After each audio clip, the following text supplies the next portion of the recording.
publisher, Detroit Lions on Sports Illustrated, does great work. We just broke down, actually, Christian's article about 10 minutes ago. They do a great job. So check it out. Follow the Doc, Detroit Podcast. And as always, brought to you guys by BetUS. Let's bring him in. Lots to get to. Mr. John Maakaron. John, how we doing? Man, always enjoy a great debate. Booner, I'm glad you made it safe. It's Thanks, a Doc. good time to talk football, man. It's a good time, brothers. Hey, Doc, let me just ask you off the rip. Amon-Ra St. Brown says, I want Philly week 1 in Philly. Me and Booner on the same page. We want Philly.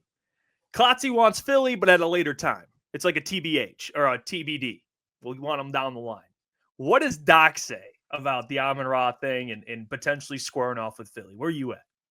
Yeah, man, I love the idea. I think that it's one of those deals where I understand both sides of the argument. Look, you know, the way the Lions have kind of started the last couple years, the first quarter of the season, they don't play starters in the preseason. So that maybe gives you a chance to maybe have a realistic chance of winning the game. But in terms of entertainment, in terms of quality, mano a mano, I'd maybe prefer it later in the year. But I would love to kind of get that taste out of everybody's mouth, that everybody's kind of feeling like, man, this Lions team would have really, you know, if they were healthy, what kind of matchup would they have had against the Eagles? And credit to the Eagles. They won the Super Bowl. They dominated on the defensive line. Lord help Jared Goff, because if Taylor Decker and Graham Glasgow played the way they kind of did throughout the year, Jared Goff might have ate the turf a little bit. But next year, I expect that, you know, it's probably, I think everybody's kind of looking at potentially the Bears, the Commanders, or the Lions. And look, just based on ratings, the Lions have been a squad that in prime time, they handle a lot of business. So bring on the Eagles and let's test out what Brad Holmes does in one of the biggest off seasons of his career. I interrupted the Doc to tell you about the sponsor of today's video, and that is BetUS. And you can head over to BetUS right now and get in on the NFL draft, which number 1 overall.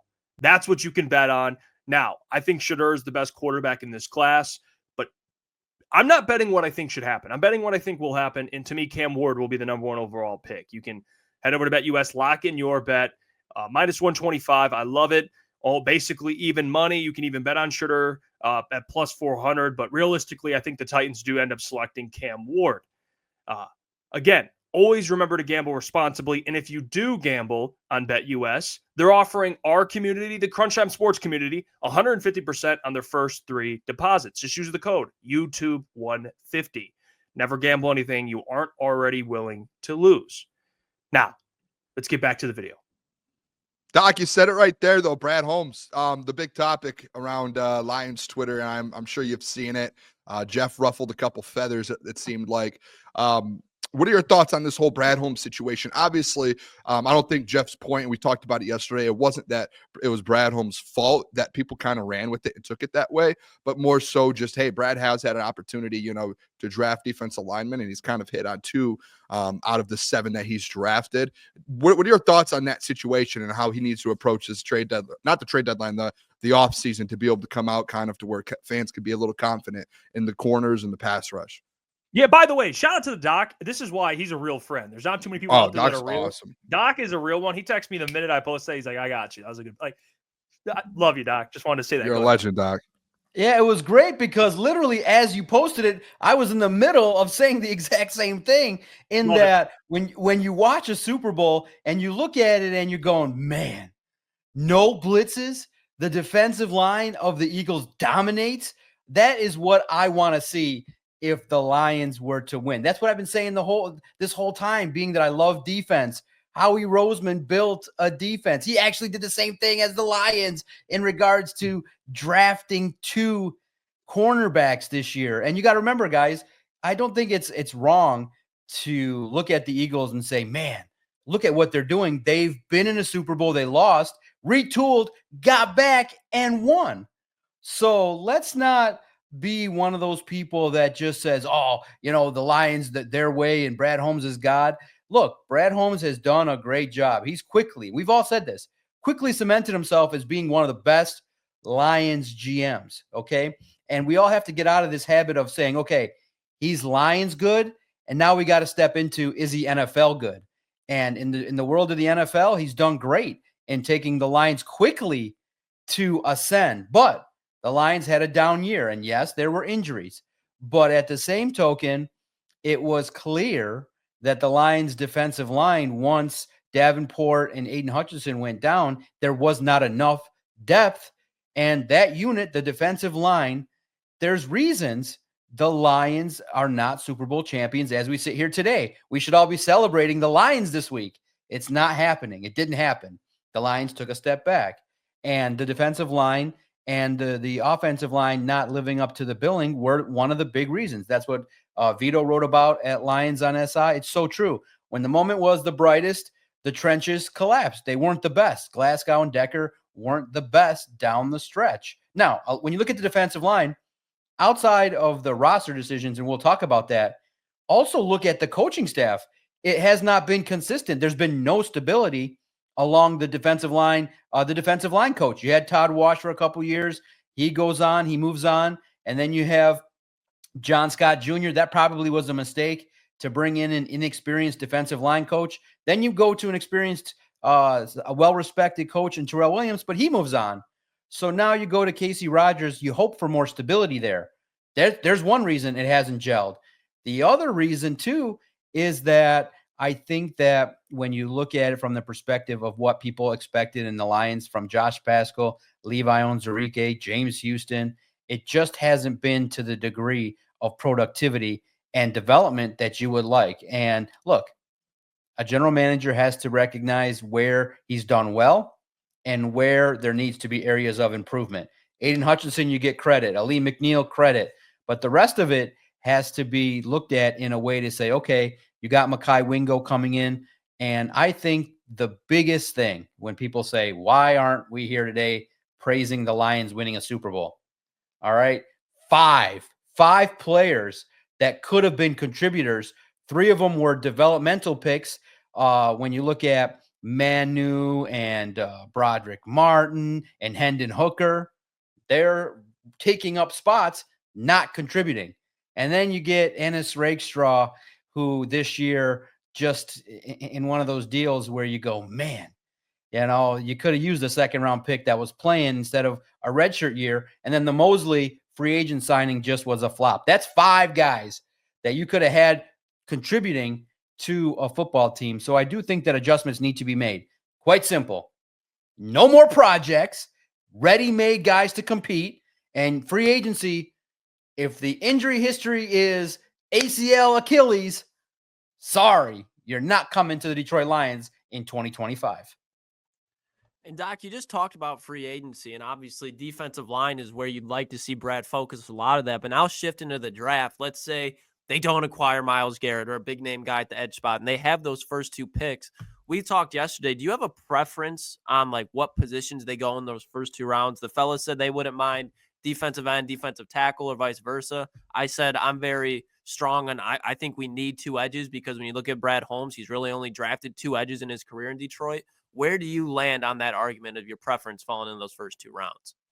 Yeah, it's defensive line, defensive tackle, edge rusher. You got to find. I mean, this class is deep, so I understand that it could go a different way where you maybe find these players later in the draft. But I think that just looking at the model of Howie Roseman, who I think we all can say is probably one of the top 2 general managers in the National Football League outside of Veach with Kansas City, you look at it and you say, all right, what did they do? What are they doing well? First round pick, defensive lineman, first round pick, edge rusher, first round pick, defensive tackle. And so where did he get them from? Georgia. Man, you start looking at some of the tape and it stinks because I'm letting you guys know a little bit of maybe some of my content plans maybe in the next couple of weeks. But Brad Holmes has been aggressive to move up in the draft. And I'm saying it now. Brad, package some picks and move up. I think Mikael Williams from Georgia is amazing. Those are guys. There's 2 guys from Georgia that are legitimately worthwhile. And now this idea is crazy, but who's to say why not? If you're in the F them picks model, there is a dude that looks to be a double-digit sack guy right now.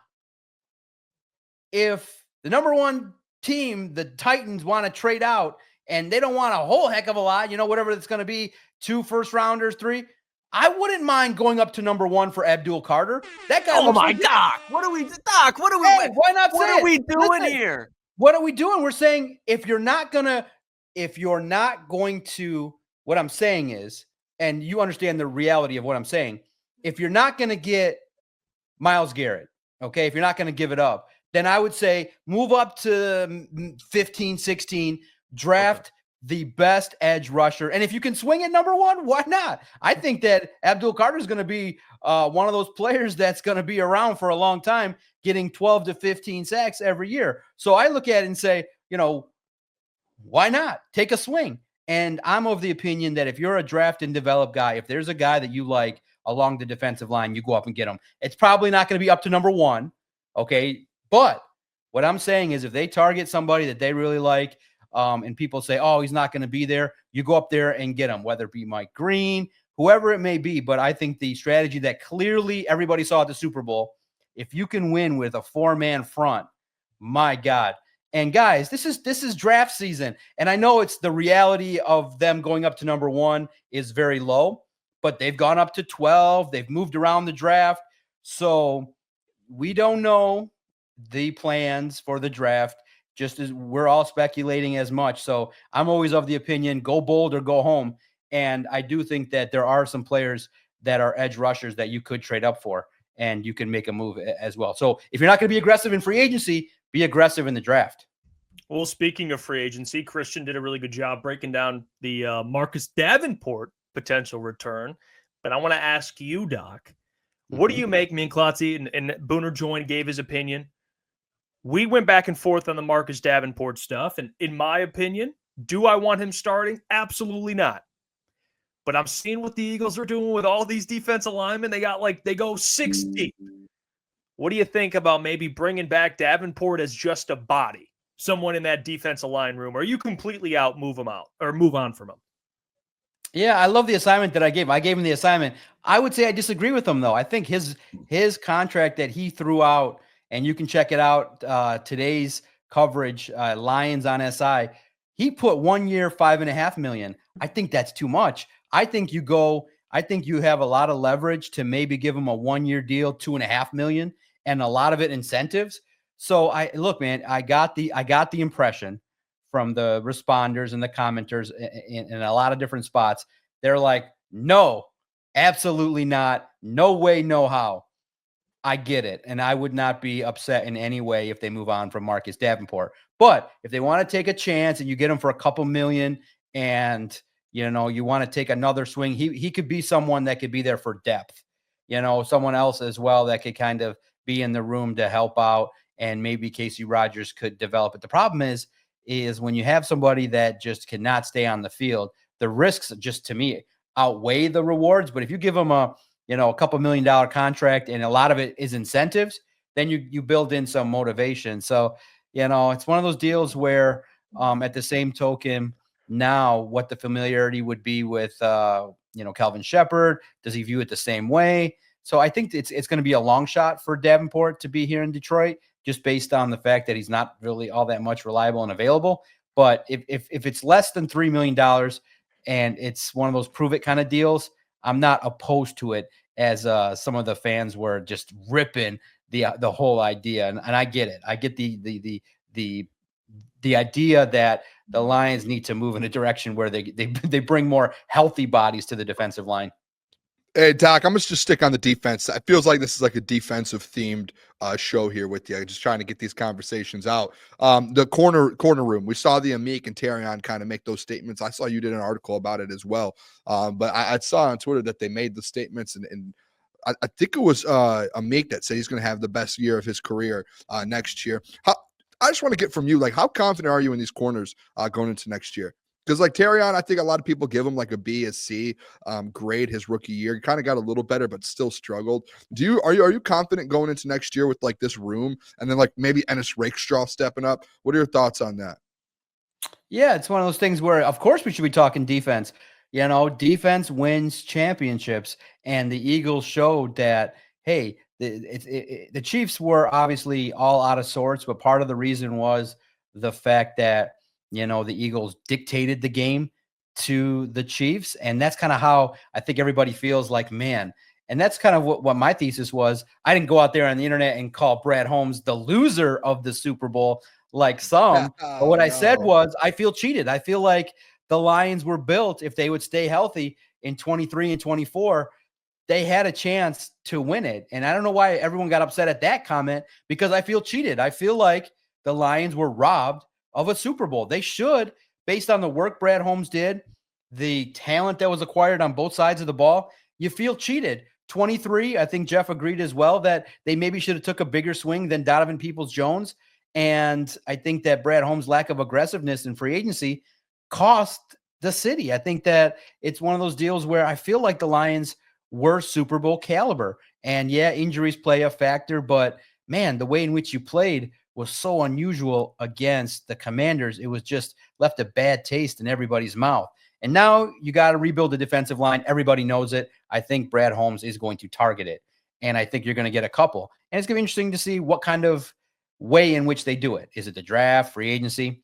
And then one of the other areas, I think you're set at linebacker and safety. Clearly, you can add depth and more development as well. The cornerbacks, you probably, are going to have to probably pay up for Carlton Davis. I think that it lends to some good flexibility when you have Terrion Arnold, Amik Robertson, and Carlton Davis. I could go with that. But if Carlton, you get into too high of a bidding war, maybe you try DJ Reed, who's kind of been starting to be linked to Detroit.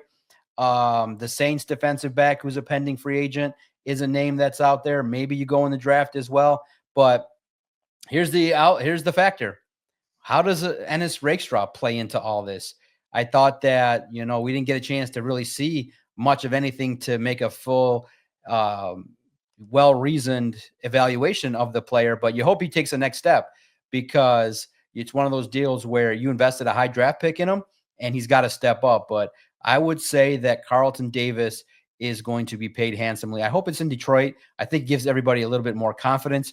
Terrion Arnold, man, listen, I hope this doesn't get like a horrible reaction, but I'm of the opinion that when you look at it and you go, and of course it's prisoner of the moment, but Terrion Arnold, Ennis Rakestraw, or Cooper DeJean and Quinyon Mitchell, just based on the bias of what I was previewing last year, I like DeJean and Mitchell a little bit more, and now they're Super Bowl champions. But you just hope that the development of Terrion Arnold kind of expedites this next year, because he made plays, but not enough impactful plays. And you just hope that the development is worthy of him being a first-round pick. But, man, I would have loved to have seen DeJean and Mitchell in Detroit uniforms. And, Doc, somebody that we talked about before previously, and you guys did do an article on him, and it seems like he's probably going to be heading back to Detroit, but after the Super Bowl, you never know. Kevin Zeitler, when you see the Chiefs' offensive line struggle that bad and see that they could use pretty much every offensive position. Joe Thuney's great. They try to play him at tackle. He should be a guard, so they got that, but they need another guard. When you look at Kevin Zeitler, do you think there's any chance that he might leave Detroit and try to go win a ring elsewhere? Yeah, that's one of those deals with the offensive line, is that I feel like Zeitler did pretty well. But you now have a young player in Christian Mahogany that I think really acclimated well, given the opportunities that he had. And you wish that he wasn't dealing with illness and kind of had an opportunity to get out there a little bit more. But, you can't go. See, here's the deal. Decker, older, Graham Glasgow, older. You got to get younger on the offensive line. So I'm thinking that it's a long shot that Zeitler comes back, maybe if it's affordable. I do think that Mahogany has taken his spot. It's one of those deals where I do think that the draft also has some good players, man. And here's the thing, which was awesome for me. This year, I went to a handful of games at the Big House and at Michigan State, and I got to see up close. And the first notes I took were, my God, the Oregon offensive line, the Ohio State offensive line, the Texas offensive line, they were just athletic, strong.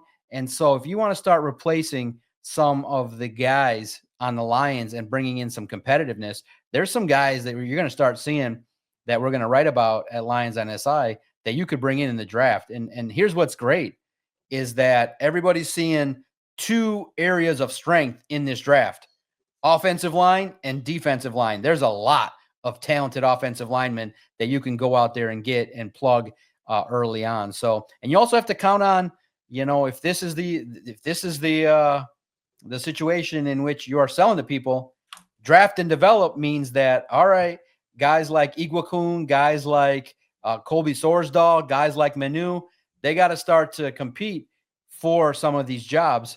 And maybe the name that is going to see less snaps or be a tough decision is Dan Skipper as well, because you got to upgrade. You always got to compete at the highest levels. And Dan Skipper's great, but if there's an opportunity to upgrade, you definitely take it. But yeah, it's a great question. Zeitler's going to be one of those question marks that you could see going either way. But I'm of the opinion you get younger and you move on from Glasgow and Zeitler.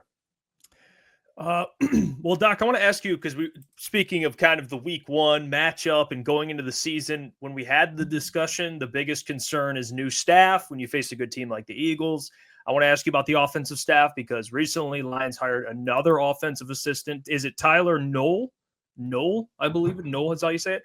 You already have Bruce Gradkowski, David Shaw. 419 legend. 419 legend, a part of Johnny Morton's staff, the Johnny Mo show. But when I look at these guys, Tyler, I'm sure bright minds offensively, but my question to you would be, Tyler, first NFL job was at Iowa State. Bruce, NFL quarterback, backup quarterback, if I'm not mistaken, never actually coached in the NFL. David Shaw, I think he's been a while since he's been in the NFL. We obviously love the hire of David Shaw.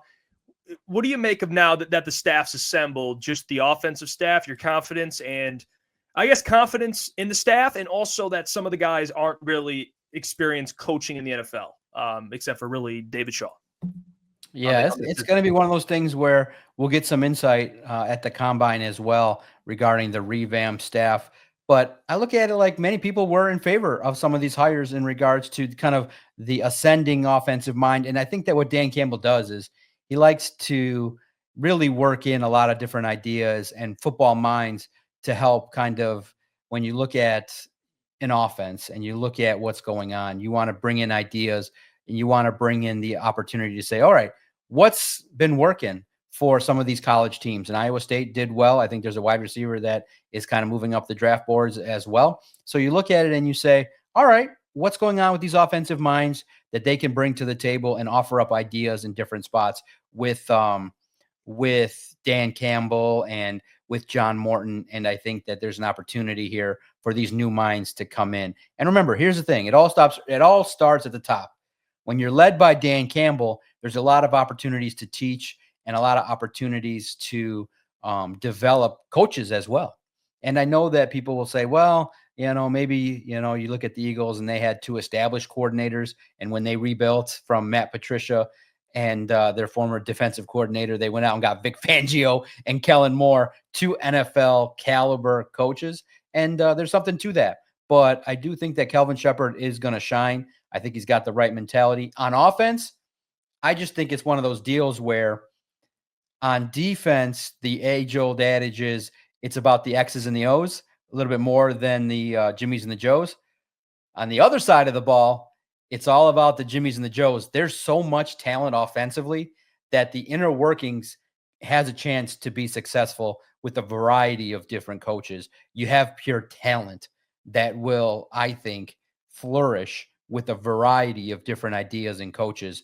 And it's one of those deals where it gets intricate. Like, all right, look at what the Eagles did in terms of running it 56% of the time this year. You had Saquon Barkley, who didn't even break one against the Chiefs, didn't have really even a prototypical prop bet game that people thought. Vegas lost their ass in regards to a lot of Vegas got a lot of bets on the Eagles, but a lot of Vegas won in regards to the player prop bets. A lot of people bet big numbers for Saquon and big numbers for Hurts and things like that, and they didn't hit. And it's one of those deals where I'm loving what the potential of the Lions offense can be. You just got to kind of fine tune it in critical moments. And I'm very curious to see, I think probably we're going to ask John Morton, do you really need all those trick plays? If you have a really solid offense, you run the ball down their throat with Jahmyr Gibbs and you figure out a way to say, hey, Sam Laporta, we need you to start looking like Travis Kelce instead of looking like a tight end, a blocking tight end. And hopefully he stays healthy because we need that production picked up. But I'm excited about the offense. The offense, to me, is Super Bowl caliber. Where people got to panic is figuring out the defense wins championship part for this football team. Yeah, even offensively, Doc, the thing that we've talked about the last week is Tim Patrick. And I put a tweet out on our socials yesterday, I think the day before, if the Lions should re-sign Tim Patrick. It seems like a lot of the Lions fan base is in on Tim. Where do you stand on that? And like my argument, it hasn't been like, hey, I'm in on signing Tim Patrick. I don't know what the deal would be. But I am also on the side, Doc, to where it's, hey, bring a third guy in the draft. Are you on that? Or we might have talked to you about that last week, but I know Tim posted something saying that he feels like the best he has in his whole career. I think he posted that like over the weekend. What are your thoughts on that? Have you changed your mind on that at all? Yeah, I listen, I think Tim Patrick, there's a lot to continuity. There's a lot to say about that. The biggest question mark might be Khalif Raymond, but yeah, you bring in competition. I think you bring in another big-bodied wideout that can be somebody that potentially develops and does some things. Listen, the more weapons, the better. And I do think the Lions will potentially draft a wide receiver this year. And I think that when you look at the offense, all right, how do you best help Jared Goff? And I hate to say it, but in my early review, I'm only halfway through the year. Through the first 6-7 games, that left tackle spot didn't look as promising as many people think. Doc. I've been saying this, Doc, and they hate when I bring it up. Then tell them to watch the film, because when you dig into the film, you're like, oh, Taylor Decker is not, and maybe injuries got into it a little bit as well, but he's not looking as great as he has in years past, and you're getting older. I thought he acclimated a little better as the season went on, but the first 6 games, he was not playing at the level of a left tackle that you would say, oh man, that side of the field is potentially where things get a little bit wonky in some of these games. So, you maybe be careful. Maybe they will draft a prototypical left tackle as well as a guard, but we shall see about Taylor Decker's future. He's got to step it up. And I think one of the biggest weaknesses that you'll start to see people report on was the left side of the offensive line was inconsistent and it wasn't as good. So I think that, yes, upgrade the wide receiver spot as much as possible. Look in the draft, free agency. If there's somebody that you feel can help Jared Goff be somebody that can, break in and out of the routes quickly, you maybe look to Denver, where John Morton was. You see some potential there, or in the draft you look for. I think this type of receiver you look for is, somebody in the mold of a T. Higgins, somebody fast, able to get out there and quickly adapt and get to where Jared Goff needs to be. But it takes time to develop. But I think the Lions offense as a whole should give people a lot of confidence. I think that the continuity will be a huge factor for them. But the offensive line needs a little bit of tinkering. Doc, just can you confirm for me, just because I missed some things in the Lions world, but I know you're all over 24/7. Lions have not hired a replacement for Antoine Randle, correct? I do not think officially there's been a couple assistants. They have not given them titles yet, but yeah, officially, I think the tight ends coach officially titled and the wide receivers coach have not been officially titled as of yet. So it'll be interesting to see how that plays out moving forward. Okay. So something I wanted to ask you, when it's a pipe dream, but I think it's a perfect fit for the Lions as a replacement there. We have Antoine Randle, former Pittsburgh Steeler, played in the Super Bowl champion. Who is his teammate that also played wide receiver there that Amon-Ra St. Brown gets compared to all the time, that's coaching wide receivers right now at Arizona State? Hines Ward. What are the chances, the odds, that the Lions were to bring in Hines Ward at the wide receiver coach position?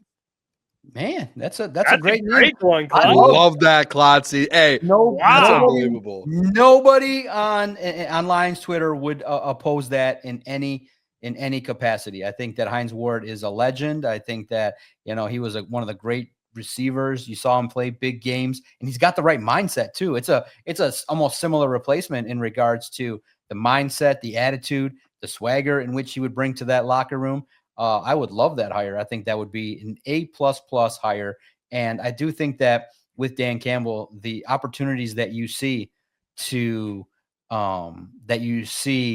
for ex-players to come in and handle business. Now, maybe I won't give as popular a name, but you're hearing, for some reason, Dan Orlovsky said that he wants to step down from ESPN. You won't see him on television for a long, long time. Talk to me, Doc.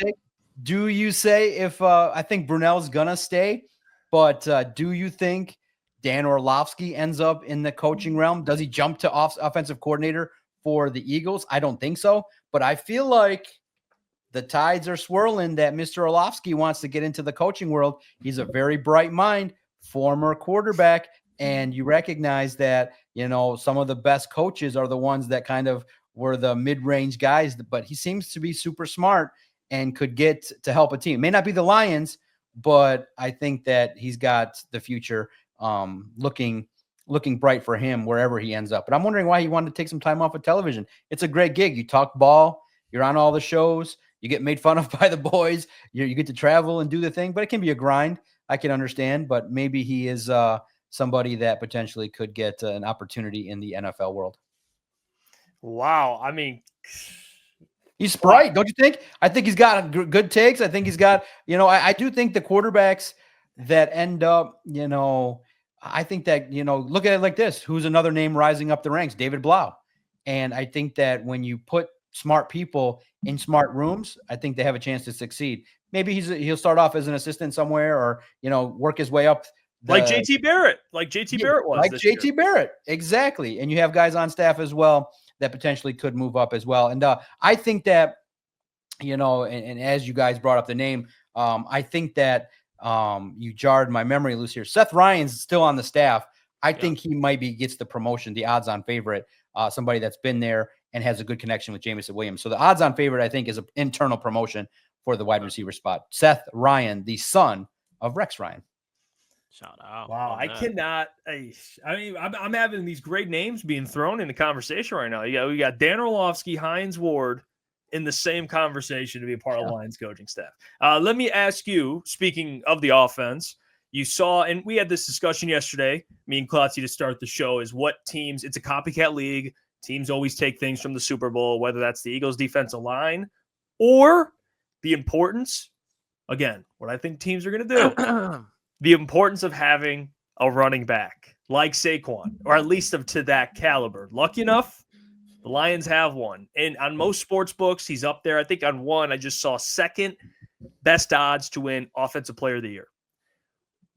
How much faith do you have, not only in Jahmyr to be that Offensive Player of the Year type of player, but to have that Barkley effect this upcoming season? Yeah, absolutely. Jahmyr Gibbs, big, huge focal point of the Detroit Lions offense.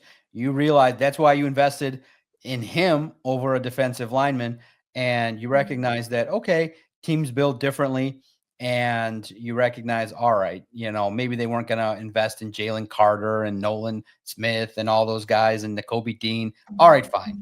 That wasn't your plan. You wanted Lions guys. All right, I get it. You want guys that fit all your profile. But I just would say to Brad Holmes, maybe you adapted just a little bit, that if you see a little bit more talent and you see a little bit less personality fit, you just go get the talent, because you need dogs. You need players that in the biggest moments, like a Josh Sweat, maybe not the best player throughout the regular season, but hey, a veteran, boom, in crunch time, they stepped it up. And that's where you recognize, man, that was a front four for the Eagles of all time. But now you look at it from the Lions perspective, you need those guys, those skill guys, to take the next step. And the three for the Lions got to be Sam Laporta, Jameson Williams, and Jahmyr Gibbs. If they develop and they are able to get you where you need to go, you have a chance to have a Super Bowl caliber offense. And you recognize that, all right, the final stress point will be just praying that Jared doesn't go off and have a bad game. You hope that he gets into rhythm and the offensive line protects him. It's one of those deals, guys. And that's where we've had the talks all year long. What did the Eagles do to mess up Patrick Mahomes, the great Patrick Mahomes? pressure from all over the place, winning with a front four and no blitzes. That allowed the secondary to play outstanding. Patrick Mahomes was checking out of, when you watch the film of that game and you watch it intently, he was checking out of reads before the breaks. He was so scatterbrained and tilted. Hate to say it, but Mahomes looked like Jared Goff out there when he plays bad. So you need clearly to protect Jared Goff, give him the opportunity to get the ball out quickly. And in football, what's the way to get into any rhythm offensively? Run the football 4 yards a clip and help your offense early in games. And for the Detroit Lions, some self-inflicted wounds killed them at the worst possible time. But that won't happen in 25. They'll learn from their mistakes and they'll get after it and they'll adapt. And I think that, a nice fresh offseason with a healthy group will remind everybody why the Lions won 15 games. It stings. We're all hurting. We're all doing the finger pointing. We're all, talking about Brad Holmes and what he could have did. But that's for talk online. The nuts and bolts of the operation is make this football team better and compete with the Eagles and the Commanders, because you got a tall task. And I know the let Brad Holmes cook crowd is out there, but he's not the best GM in the NFC. So he's got to do extra to make up for the fact that there's two great minds out there that are competing at a high level. And you also lost some of your front office. They've sprinkled around to your competitors and you've lost coordinators. So Brad Holmes' job is that much harder. Will he live up to the task? Of course, but you can't. And I would never expect him to act the same way he's acted the last 4 years. The first 4 years, get the ingredients and the puzzle. Now, cook the shit the right way and give this fan base a Super Bowl win in 25 or 26. Hey, you said that very well, Doc, honestly, because he's put a hell of a team together, but you still have to finish the end result and win a Super Bowl. And Javi Roseman just did it. So I think, the proof's in the pudding there. I do want to, I've seen this on Twitter a lot, Doc. And we've put it out a couple times, Hutch obviously come back next year, comeback player of the year, potentially defensive player of the year. Some of the comments I'm seeing and some conversation that I think people are having in this world here, questioning like, hey, is Hutch going to be fully not ready to go, but coming off that major of an injury, is that going to affect him moving forward in his career? What are your thoughts on that? Do you think that's going to be an impact at all? Or do you think Hutch, hey, we're going to see the same Hutch that we saw when he went down in Dallas?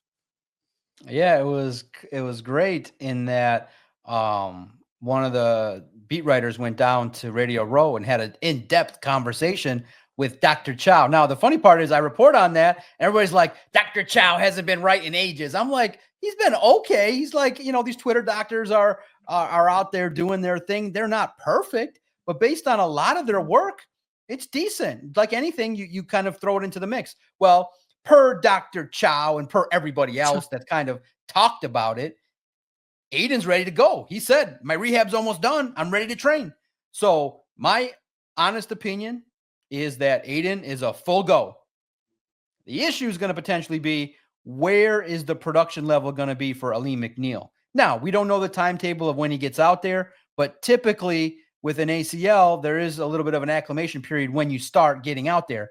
So most people would assume that his 26 season will be better than his 25 season. So the expectation is that he'll get out there maybe by hopefully by the start of the year, but if not, that he won't be the Ali McNeil we know about, that we've seen dominate and have a chance to do his thing until the middle portion of the year, where he's fully healthy, acclimated, trusting everything and producing at the highest level. So he said he's going to try to push it, but you want to be careful with ACLs so you don't risk a re-injury or another injury to the opposite leg. So that's the biggest concern, because guys, here's the sick part, and everybody said it, a lot of smart people out there online and people talking about the Lions. The Lions were still winning without Aiden Hutchinson. When Aleem went down, that's when the numbers took a huge dive in the opposite direction in DVOA, yards, points. And then when Alex Anzalone went out, then it just sunk even further. So one of those things where you can piece together one key player on your defensive line out, but multiple, forget about it. So you better stock that defensive line. And then we have to hope too that the projects step it up. you have to hope that Broderick Martin can get some reps and get out there, because you invested a pick and I think you traded up to make that selection or made a trade. So you invested in Broderick Martin. So that's going to be another thing that's going to be on Brad Holmes, is that you took two guys in Manu and Martin. You better hope that they actually, if you take projects, that these projects turn out to be something fruitful, because in the end, that's just going to increase the frustration of fans, because you could have taken some really solid players. And in the past, I would have wrote that. I would have said, hey, the Lions took Martin instead of. But after building up an audience and doing more podcasts, I'm not going to do they should have taken X player yet. I'll save that for a different time. You guys don't want to read that. You guys are still stinging from the loss. You don't want to read who they could have had. But I will say this. The Eagles got to the Super Bowl, lost, whoop, made a whole bunch of moves and won a Super Bowl. So in the end, you look at them and go, damn, that kind of was like the Lions blueprint, but done at an elite level. So you can do it, but you got to be elite to win in the NFL.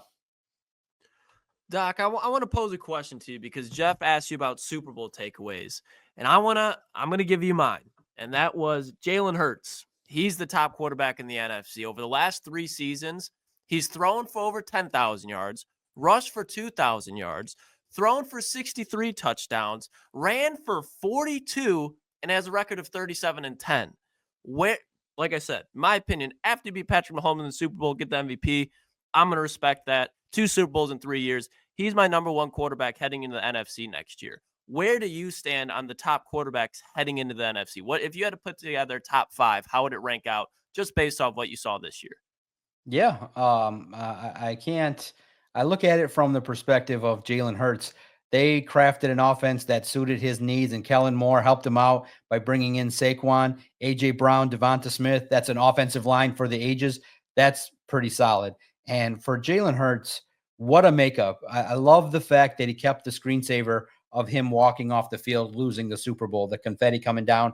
That's the mindset of grit that you got to have.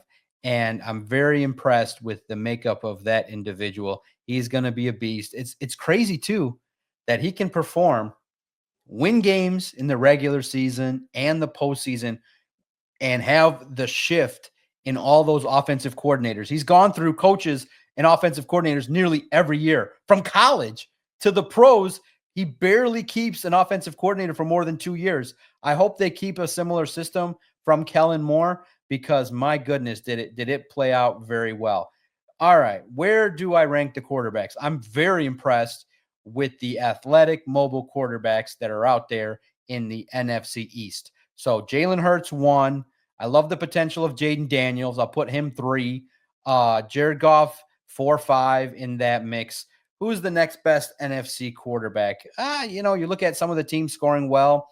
You recognize that, what's Dak going to look like? You can't rank him. You can't rank him up there. He's always too turnover prone. Caleb Williams, I think, is going to start to move into the conversation of good quarterbacks pretty soon, but not yet. Maybe you could say Goff is up there 2, 3. But yeah, you're absolutely right. But to me, mobility is key. In my humble opinion, it's going to be, Hurts and Jaden Daniels doing some things and putting up some numbers for a long time. And here's the thing, which stinks. I was hoping that maybe the Bears would have offered Cliff Kingsbury the job, but it's one of those deals where they went to Ben Johnson, they found somebody, and Cliff is going to continue his development. So you're going to see a big jump from Jaden Daniels, and I think he's going to do well. So you got an uphill climb, but you got a good one too. You just got to make sure that make sure that offensive line protects them, just like any quarterback. If you saw it, Patrick Mahomes, all-world, legendary, Super Bowl caliber, you get in his face and you disrupt him, you can make any quarterback look average. So I love what Goff can do in the parameters of this offense. You just need him to step it up a little bit. And I'm wondering, I think the biggest thing now this offseason is there's kind of whispers that the Giants might take a swing at trading for Stafford. I'm wondering if he's going to end up staying with the Rams. When you cut out Cooper Kupp, they were close. So there's kind of talks that you pissed off your franchise quarterback and they may go in a different direction. I wonder where Stafford ends up. Doc, I just want to follow up with that. I know you said Jaden Daniels, Jalen Hurts. If you had to start a franchise today, same age they are, everything, who would same contract with who would you take? Jaden Daniels, Jalen Hurts. Who are you taking to start your franchise with? No, I'd take Jaden Daniels. I think that he's got it all: mobility, faster, stronger. I think that he's got the right people all around him, the right makeup. I think he's basically Hurts with a little bit more athleticism, a little bit more strength, height, and just a little bit better across the board. Now, Hurts is the more polished, well-rounded athlete, seen more, but I think the ceiling is higher for Jaden Daniels. And I'm very impressed by what he's done, and he's in the perfect system. I had a chance to talk to him at the I kept my notes here and I looked at him. I went out to an event at the draft and I talked to Caleb directly, Jaden Daniels, Drake May, and some of the defensive linemen. I was like, wow, these guys are well polished, trained, able to handle all the questions. But Malik Neighbors had the diva flash that you're like, oh my God, all these receivers are like the same. The give me the ball, like I'm the man mentality. But Jaden Daniels was composed, did not get rattled by any questions, did not get rattled by talks of like, hey, we know Commanders or anything. He just was smooth operator, comes from a winning program with LSU, in the right absolute system to succeed. That's how you do it, is you have some players around these guys and you build them a defense and you have an offensive wizard that can put, and then did you hear the news today? The Commanders want to surround Scary Terry with another solid receiver. They put it out there that they're looking for more help. Please, God, don't give Jaden Daniels more help. Just let's give him less help, because it's going to be a nightmare to battle the Eagles and the Commanders in the NFC East for years to come. Well, I want to ask you, because Boone brought this up yesterday, and I think, I had to stop and really listen to what Boone was saying. He put on his referee outfit, and he declared that the Kansas City Chiefs dynasty has come to an end. Doesn't mean they can't win a Super Bowl in the future, but he means near future, with aging stars, Chris Jones, Travis Kelce, both up there. Where are you at? You think the Kansas City Chiefs should be favored to make the Super Bowl again next year, or do you think it'll be maybe like the Warriors went through this, the Patriots went through this, where it's like a 2-year gap, or maybe a 1-year gap, and then they get back at some point? Or you think they get right back next year?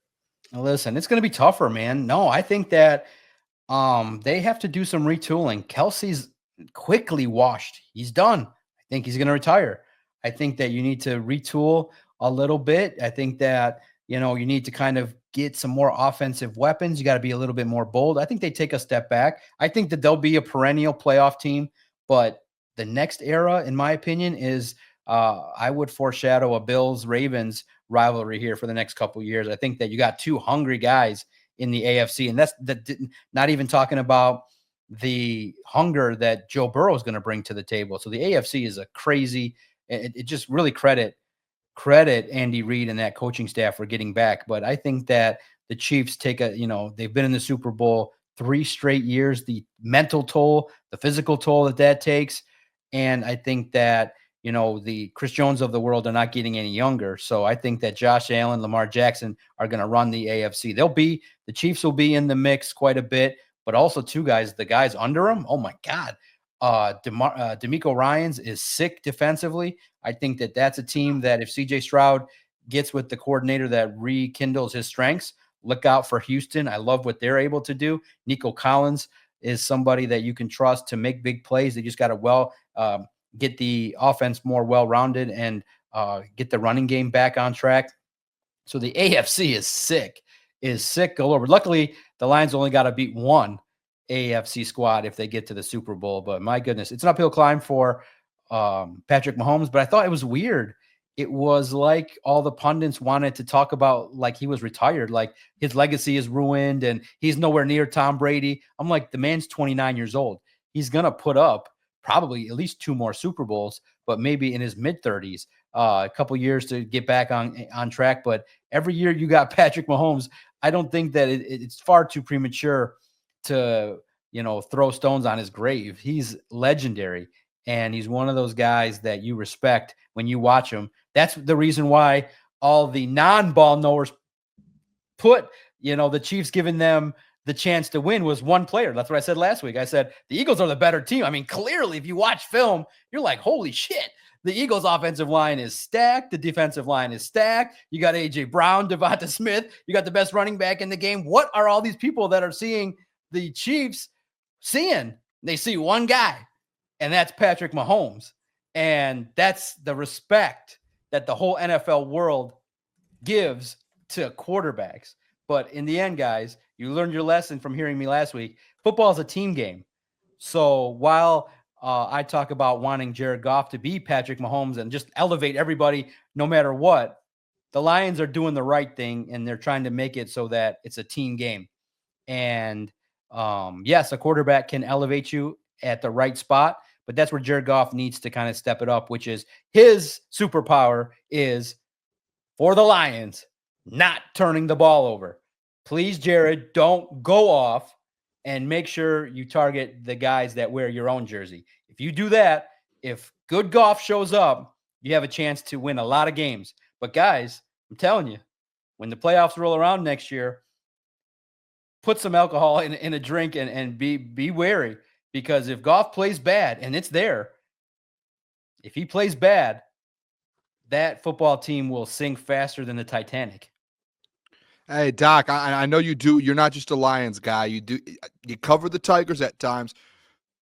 People might not really care, but I care. Are the Tigers going to get Bregman? Like, is this thing getting done? I want an update from you, Doc. Yeah, here's what I look at. I love what the Tigers did last year. I love the fact that they went into the postseason with an $18 million playoff payroll. They're not going to compete to win the World Series. You got the Dodgers that are spending buku bucks. They got 15 Alex Bregmans. It's sick. I think that what happens in Detroit, and I love it. It's fan banter, and it's one of those deals where Bregman is a lot better than a lot of guys you have at third base, but I think that he's playing you. I think it's one of those things that it's kind of easy to read from the outside.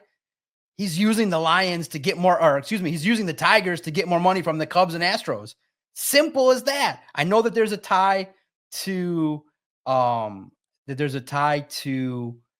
AJ Hinch, and they have the relationship, but I kind of like the model that the Pistons have. Hey, you have Malik Beasley go to the management and say, don't trade me. I want to be here. Bregman kind of feels like, hey, I just want to take the most money. Where can I get the most sunset years for my contract? I'm of the opinion that you don't need them. Continue your evolution, the way in which you've built. I know it expedites and for the Tigers, here's the issue though that they're battling is the perception is that they're cheap. Well, yeah, clearly they have not put forth the investment financially as other teams, but they did now this offseason. I believe they're the highest spending team in the division, and I know the desperation. But it's not Scott Harris's fault that the previous management sucked ass, that Al Avila was supposed to be an international wizard, but couldn't, and lost every trade that he ever made. So one of those things that I would say is that, yes, when the time comes, you need to invest in good young players. But Alex Bregman, I think, would be great at third base. I would not be opposed to the move. But if you're talking 6-7 years, you're talking maybe 3 sunset years where you're giving them elevated dollars for the lack of production. I would be happy at this point in time if they just released it to the beat writers. We announce today that we are paying Javier Baez to hit the road. Hit the road, Jack, and don't come back no more. I would be happy with that. Take the money and just give it to him to go away. To hear that he's going to show up it's like, oh, that's just wrong. But in terms of how the Tigers are building, guys, they're doing it the right way. Scott Harris is negotiating tough. The good thing is, guys, the general managers in town are great. This group of general managers, you can look at and be proud of and go, yeah, they're not desperate. They're not like going to take deals that they don't fit. Yzerman will not give a contract a penny more than he wants to pay. Same with general manager Brad Holmes. The contracts that he gives, people earn. With the Tigers, it's a great run, man. I think that they're going to be there. And a lot of it is in baseball management. You got one of the top 5 managers in all the game. They are, and guys, if I told you from what I hear, because I do cover the Tigers, I have a credential. I go to about 20 games a year, and I'm more on the, texting a lot of people that I know. But when you text the people that will text me back, the analytics department that the Tigers have built over the last 5 seasons, out of this world, sick, advanced. They know what they need to know to get the most out of the players. And I love it because that's where you really start to maximize the dollars you get by getting players that are analytically strong, that can play the game of baseball, be fundamentally sound. And I think the Tigers will have another winning year and probably similar type season in regards to competitiveness, maybe get to the championship round there before the World Series. I don't think that they're a World Series caliber club, but I am not desperate for Alex Bregman. I think he's on the other side of his career. I don't think that, he's great. He'd be great doubles hitter. His power numbers might not be the same at Comerica. He's an upgrade, but that kind of speaks to your lack of development internally for a third baseman. You just need a body that isn't a stiff. But I'm more curious about how long Torkelson lasts because the Tigers have given him every indication that they hate his guts other than saying goodbye. But he's given it a go. If he can get his bat cooking and be consistent, then he can be, somebody that sticks around. But the Tigers are fun to watch. They're going to be fun to watch this year. I'm in the 86 to 95 win range. They're going to have a good year.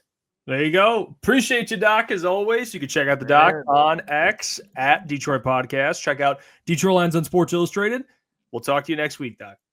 I appreciate you guys. It's going to be a fun week. Let's go. Even though football's gone, we still roll every week. Podcasts, analysis. Thank you guys for having me. I can't wait. I just can't wait for next Wednesday to talk more football and the Combine in 2 weeks. Yeah, it's coming up quick, man. We appreciate you. I'll be there, Doc. There you go. The Doc. The man, the myth, the legend. Joining the show is brought to you guys, as always, BetUS. Hey, what's going on there? It's Jeff Iafrate. Appreciate you for finishing the video. You can check out one of the videos here suggested or show support by commenting, liking, and subscribing. And buy your merchandise, officialctsports.com.